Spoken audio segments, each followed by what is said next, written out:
Assalamualaikum warahmatullahi wabarakatuh. Perkenalkan, nama saya Dia Airustaningsih, NIM 4012000026 dari kelas Ekonomi Syariah A, akan mempresentasikan atau memaparkan penjelasan tentang pemeliharaan Al-Quran pada masa Nabi. Yang pertama, pengertian pemeliharaan Al-Quran. Ada beberapa poin penting yang akan saya jelaskan dan paparkan.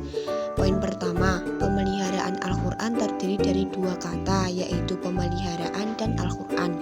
Pemeliharaan sendiri berasal dari kata pelihara yang berarti jaga atau rawat, yang diberi imbuhan pe dan an yang berarti proses, cara, dan perbuatan pemelihara.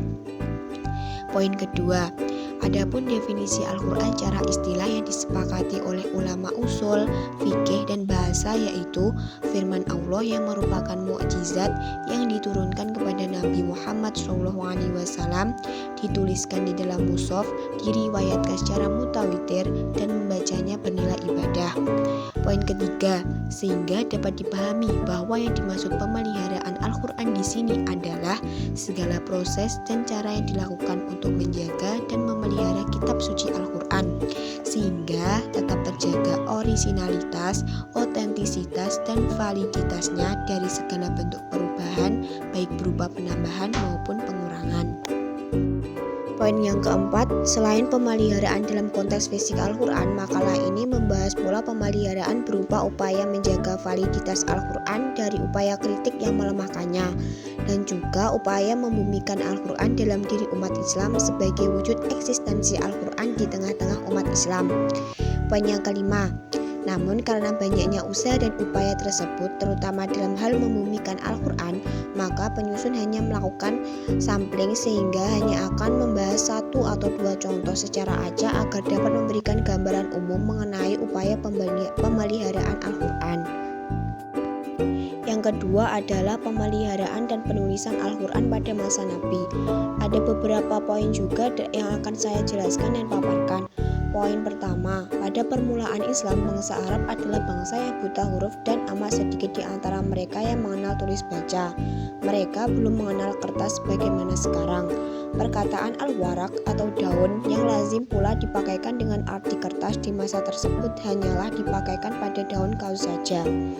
Poin kedua, begitu juga pada masa Nabi, di mana pada masa Nabi setiap diturunkan ayat Al-Quran, Nabi selalu menyuruh menghafalnya dan menulisnya di bebatuan, kulit binatang, pelepah kurma, dan lain sejenisnya, seperti benda-benda tipis yang dapat ditulisi, dan pula Nabi menerangkan akan bagaimana ayat-ayat ini nantinya disusun dalam sebuah surat.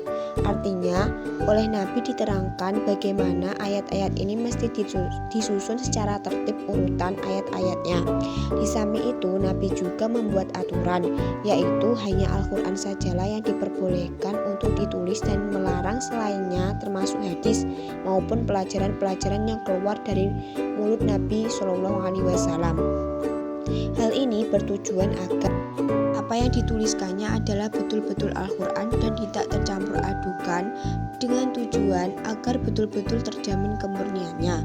Nabi menganjurkan supaya Al-Quran itu dihafalkan di dalam dada masing-masing sahabat dan diwajibkan pula untuk dibaca pada setiap sholat.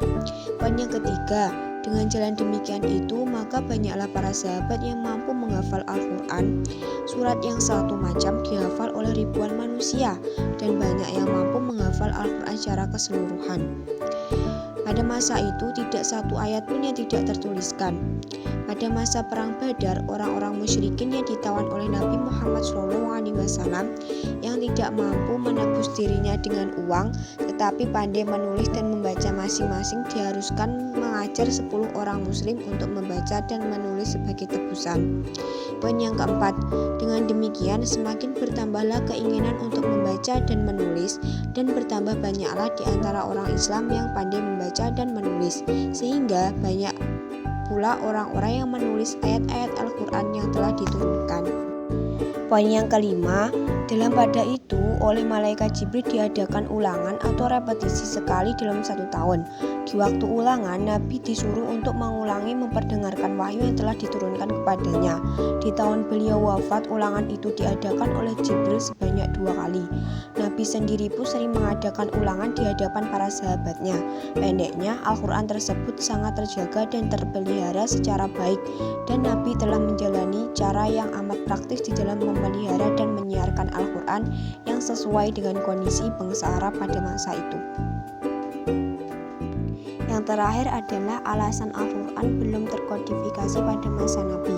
Ada 3 alasan. Yang pertama yaitu kala itu ayat Al-Quran belum turun semuanya. Yang kedua, kertas sulit didapat dan harganya mahal. Dan yang ketiga, Rasulullah tidak memberikan perintah penulisan mushaf dalam 1 buku. Sekian pemaparan dan penjelasan yang bisa saya sampaikan. Apabila ada kurang lebihnya, saya mohon maaf. Dan semoga ilmu tersebut bisa bermanfaat bagi saya dan bagi teman-teman semua. Billahi taufiq wal hidayah, wa ridho wa inayah. Wassalamualaikum warahmatullahi wabarakatuh.